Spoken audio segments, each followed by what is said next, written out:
What happened? What happened? I didn't even do what? Grab something, get something to eat. Oh, grab my food. Eat something to eat and have a seat. Ooh, that's right, coach. What? You should put that on the t-shirt. What? You should put that on the t-shirt. What's that on the t-shirt? It's either turkey or ham. Bro, give me my beard. Are you done? You done?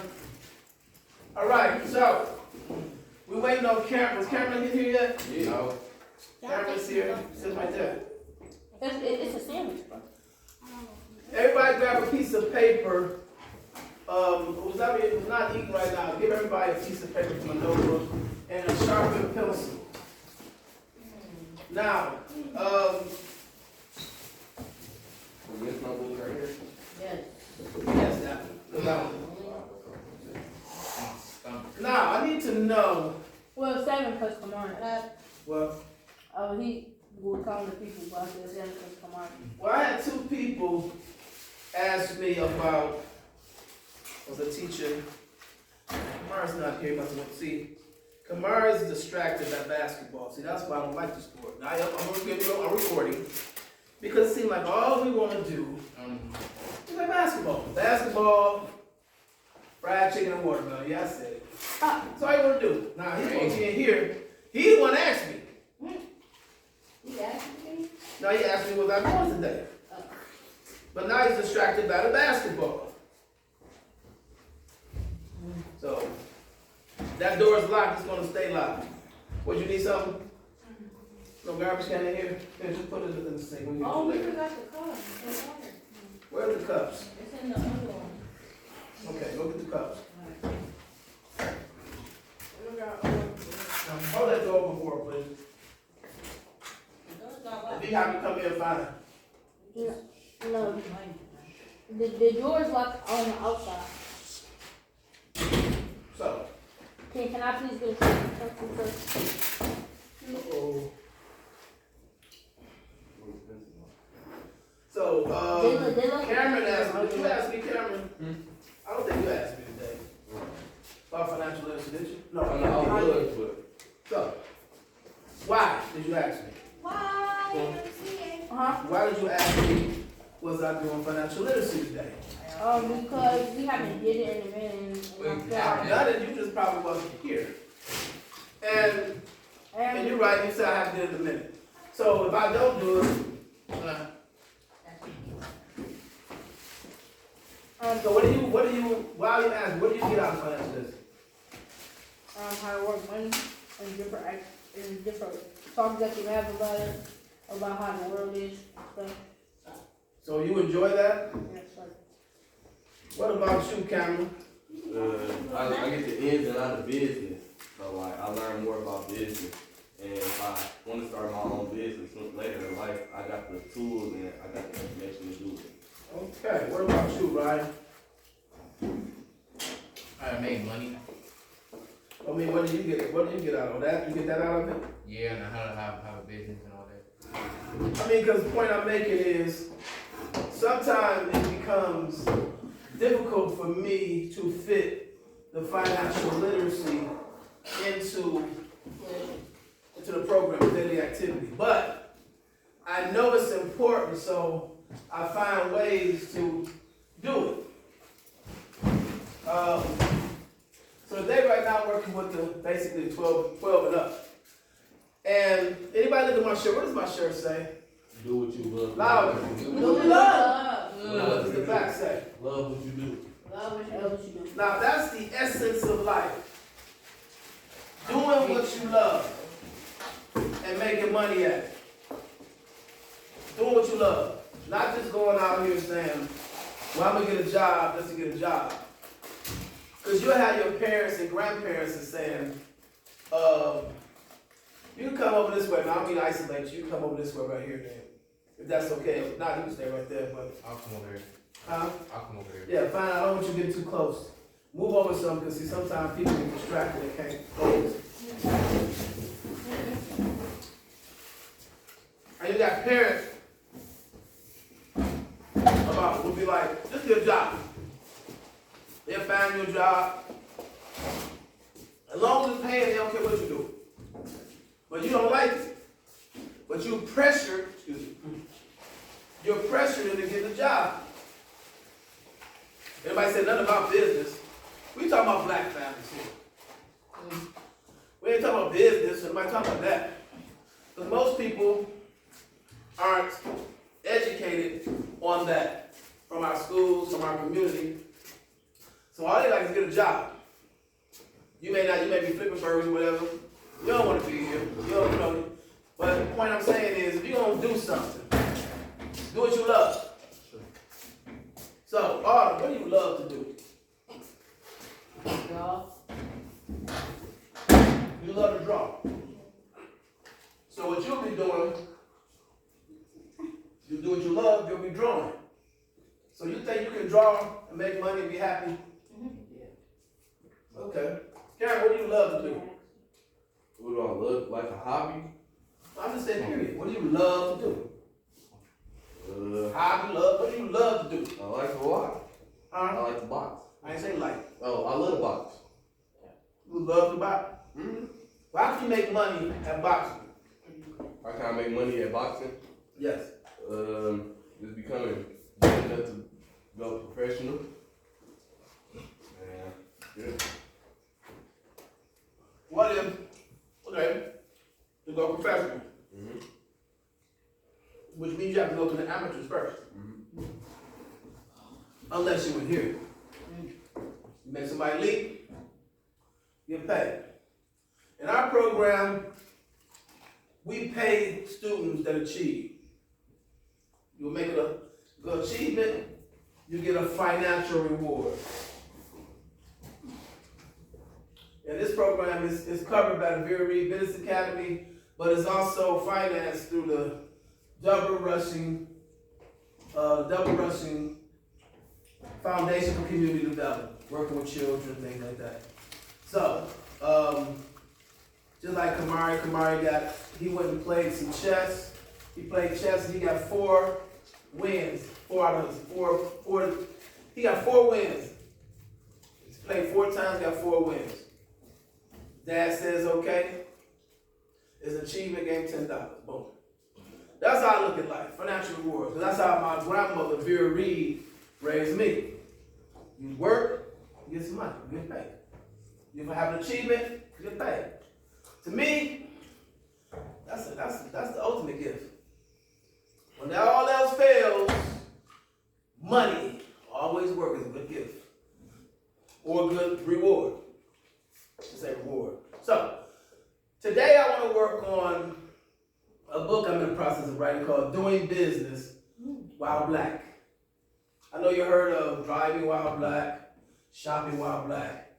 Being in business and being black is a whole new entity, a whole different entity than everybody else. Because when you look at this country, when you look at the world, everybody in this world is conditioned to be against black people. Now, sometimes I talk to some adults and they be like, here you go, Frederick Douglass. One lady said that to me the other day about Frederick Douglass. I said, oh, really? So when I did some work for her, I made sure I doubled the price. Since she want to disrespect me like that, you don't want to listen, I double the price. We can wait. Double the price. Because if I'm talking about something as important as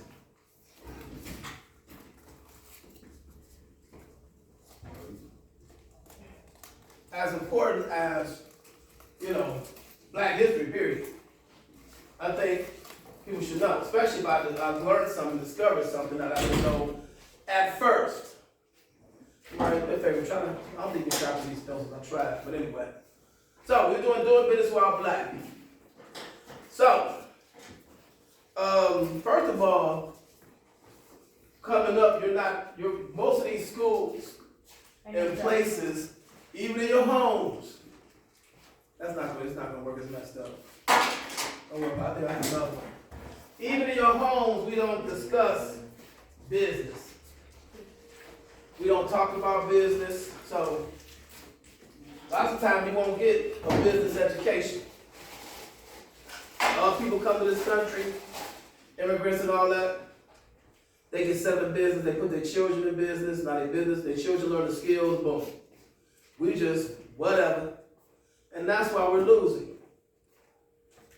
So, that's basically education. Just like when Autumn said today, I asked her about, so she's an artist, she said she likes to draw. So I asked her, name me 3 famous artists. And she could barely do it. She said, they don't teach us that. Well, you can't depend on these people out here to educate you like that. You have to have the wherewithal to educate yourself when it all boils down.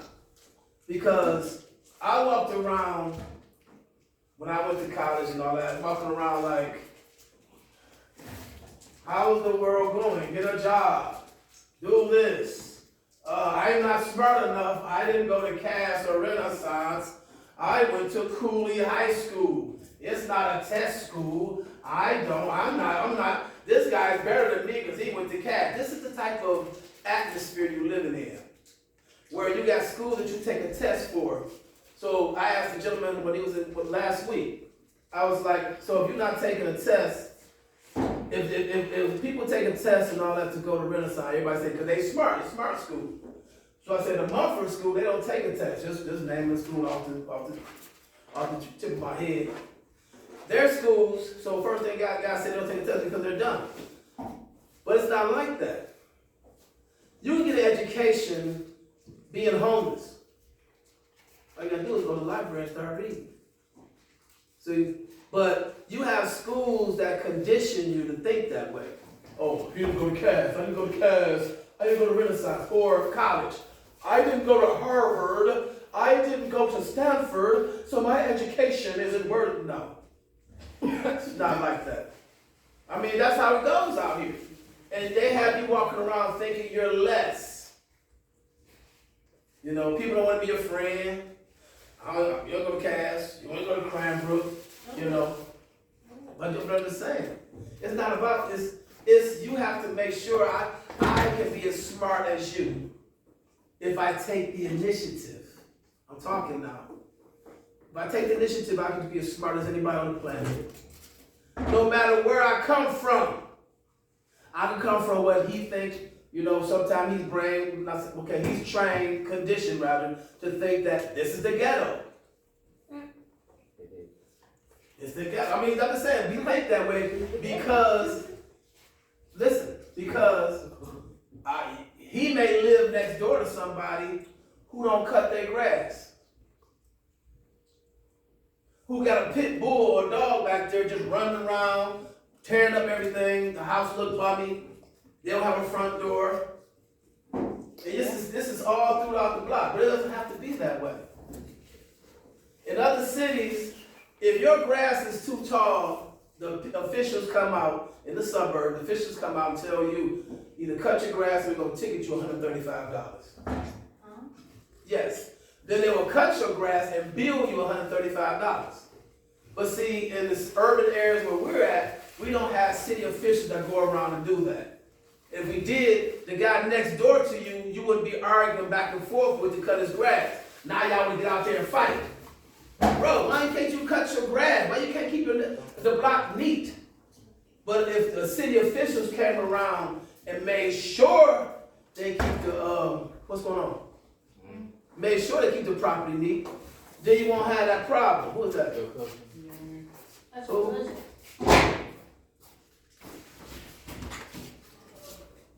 What's that?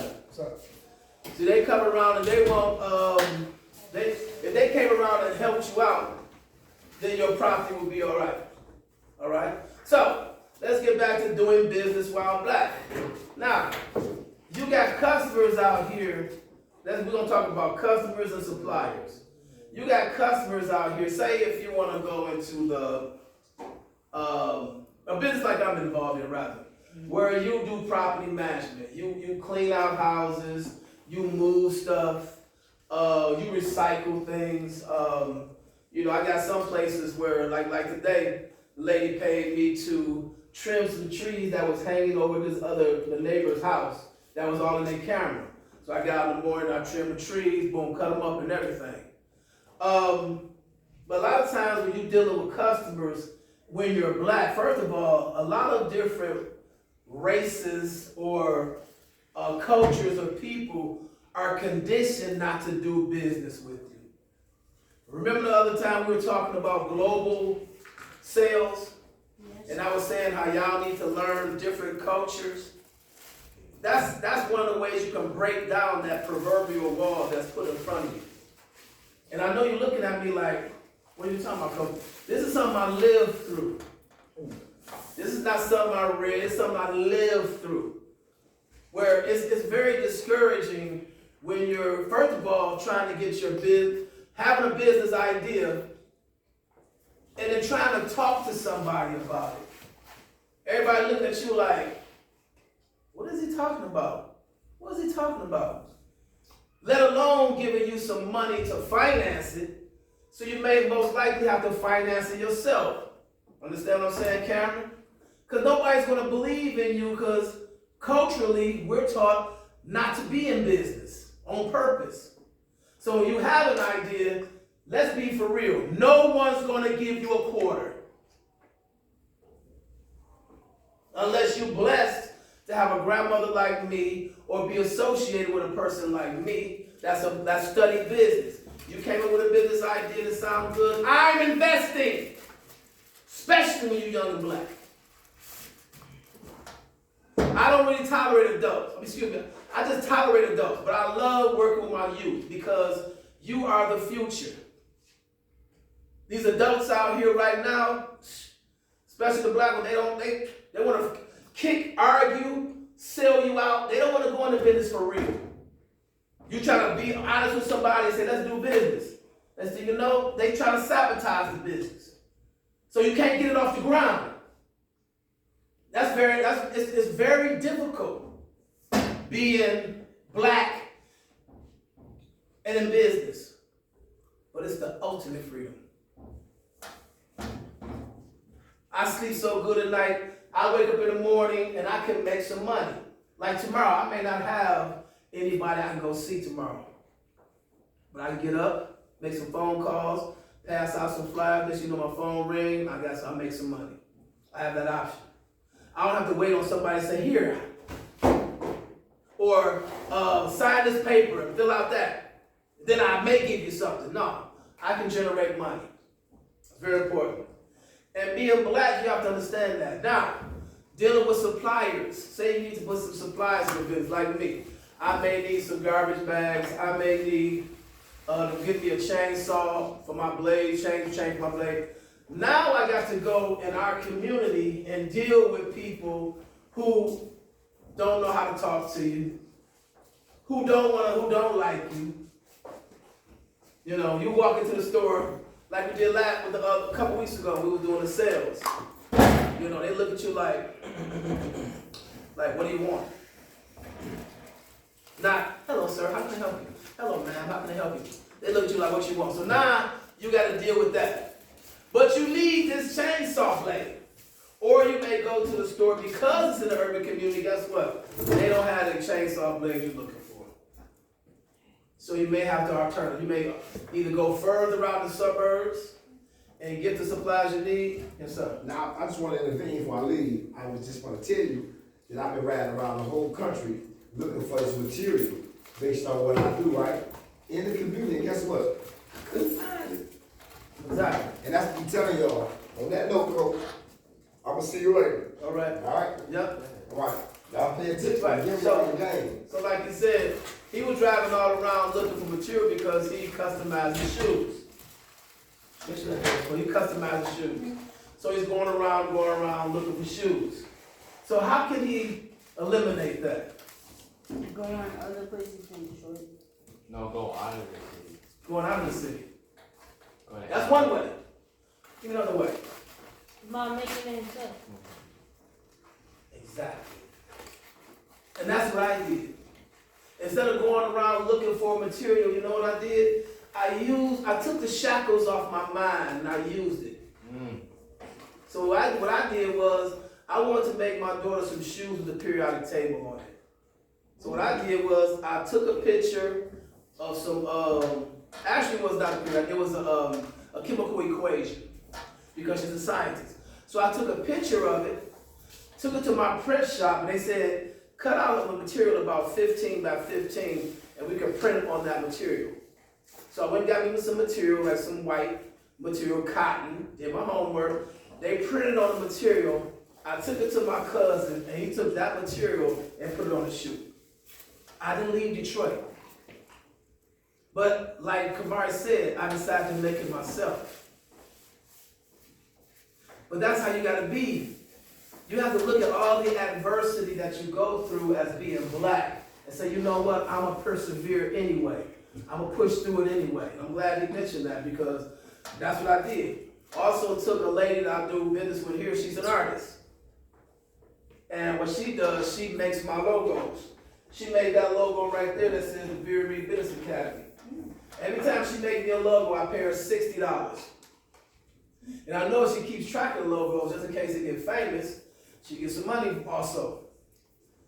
Famous her rather. Anyway, but she pays me. Excuse me, I pay her rather, excuse me. Now, she took my initials and she made it artistic, my initials. And she wrote my name artistically. So I took that, made copies of that. My print shop is right on 8 Mile, Illinois. And they printed on the white cloth. He took that and put it on a dress shoe, because I'm trying to make a dress shoe. Boom. Like I did, I made my own, instead of traveling all over the world. I took the shackles off my mind and started doing the T-word. What's it called? No, T-word. When you use your mind, you are thinking. What did I say? Thinking. You're using your mind and you think, stop playing with that water. You're thinking. So I had to think, I don't want to keep going all over the place. I want to, how can I do it right here using my resources? And that's what I did. She drew it for me. I paid her for her art. She sent it to me. I also paid her. For what? No, you ain't charging me for that. But anyway, right now I'm in the middle of a classroom. You wait till now to tell me? See, but that's not business.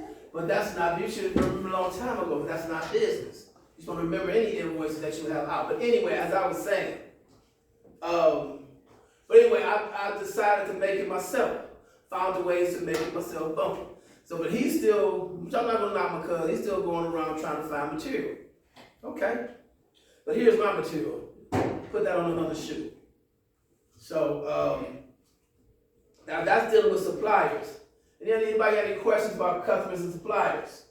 You got to find a way to deal with your customers and still stand tall on whatever business you have. Just like right now, she says that she drew me something, she should have submitted me an invoice. I got a customer right now that I did the work for today. I was like, could you just bring my money up to where I'm at now? Well, she was like, well, I'm on my way up to Livonia.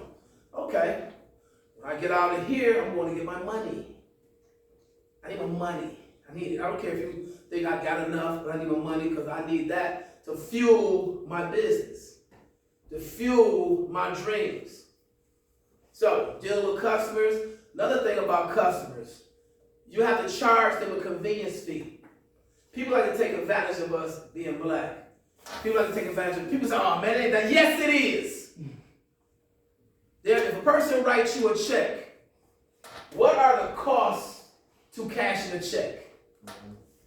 You gotta go to the bank. Boom. And how am I getting to the bank? Driving, wasting gas. Wasting gas. What else? They have to get the they have to wait a couple minutes. Wasting my time.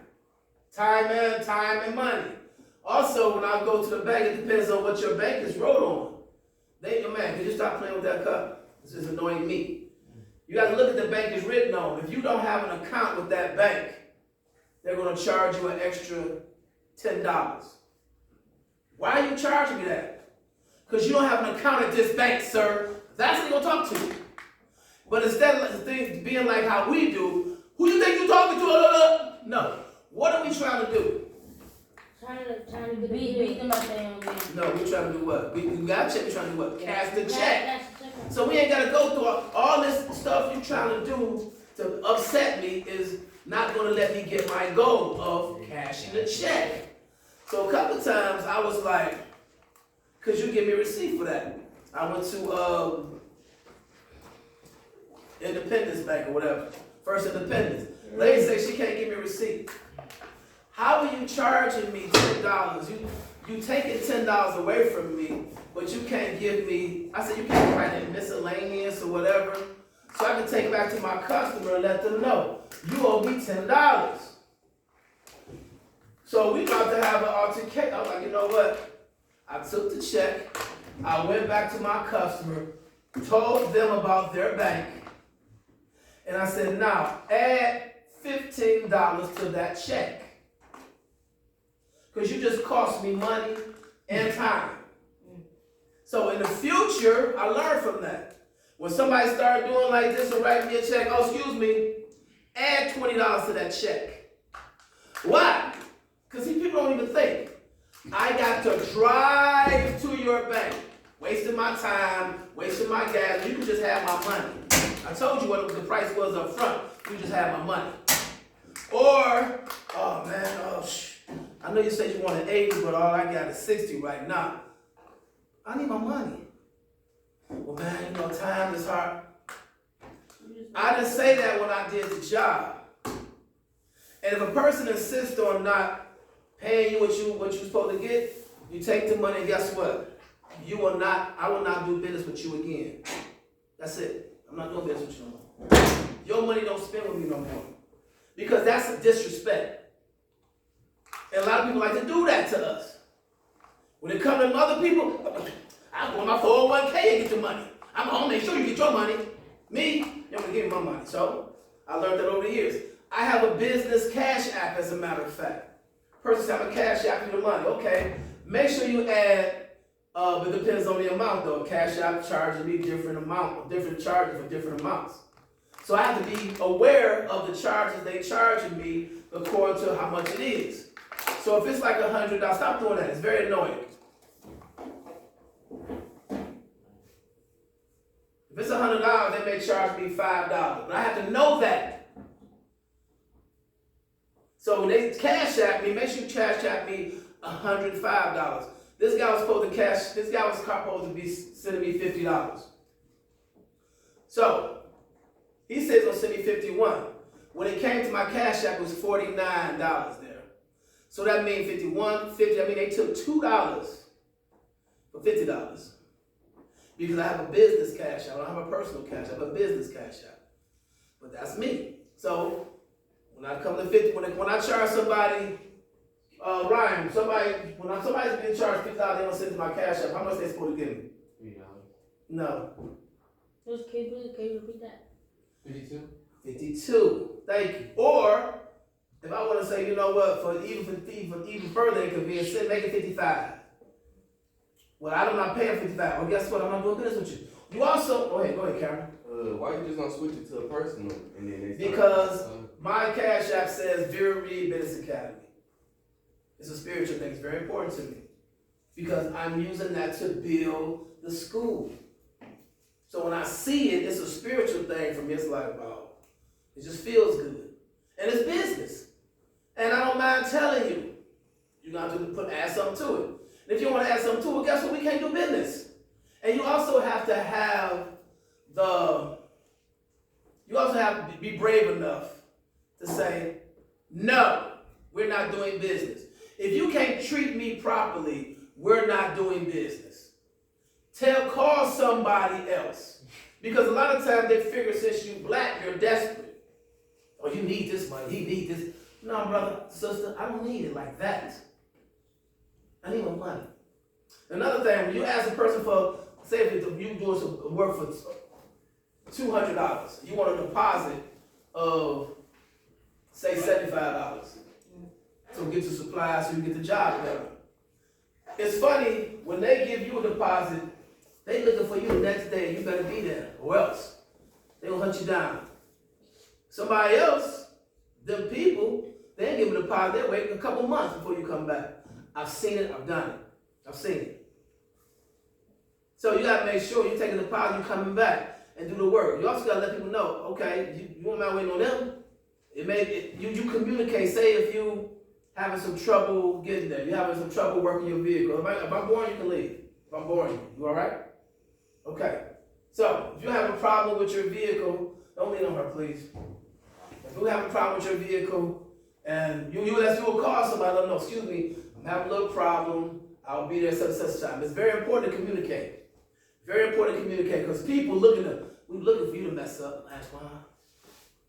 You ain't gonna show up, we're waiting on you not to show up. Because when you don't show up, Antoine, guess what? They kick all our names. They don't do that to everybody else. You don't show up to the job, oh, black people don't know how to do business. So that means we're all to blame. So next time, say if you did them wrong, right? The next time I do business with them, they're gonna be like, well, this guy last time, I don't want to hear that. I'm not him. But other people have been screwing you over for 500 years, but you believe everything they say. See, I don't mind telling you that. That's why black history and everything's important. But that's how it is when you're doing business while black. Now, like I said, dealing with the suppliers, according to your location. All right, the struggle for financing.